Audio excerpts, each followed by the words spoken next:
আজকে আমি দেখাবো আমার শাশুড়ির হাতের তেলের পিঠা। আমরা তো কম বেশি সবাই পারি।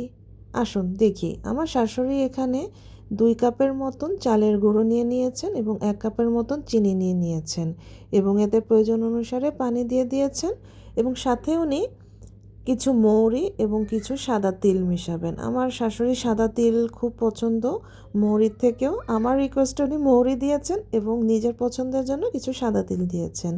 এরপরে খুব ভালো করে ব্যাটারটি গুলে নিতে হবে পিঠা তৈরি করার উপযোগী করে। আসলে বউ শাশুড়ি সম্পর্ক যে সবসময় শুধু খারাপই হয় এমন নয়। এখানে দুজনেরই ভূমিকা খুবই পজিটিভ হওয়া লাগে। শাশুড়িকেও তার বউকে মেয়ের মতন এবং বউকেও তার মায়ের মতন মেনে নিতে হবে। আসলে কেউ কারোর সাথে রক্তের সম্পর্ক থাকে না, কিন্তু সম্পর্কটাকে এভাবেই বন্ধু বান্ধবীর মতন বানিয়ে নিতে হবে। বান্ধবীর সাথেও কি আমাদের কোনো রক্তের সম্পর্ক থাকে? থাকে না।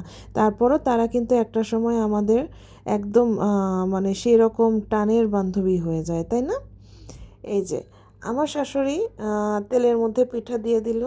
পিঠাগুলো খুব সুন্দর ফুলকো ফুলকো হয়েছিল, খেতে খুবই টেস্টি হয়েছিল।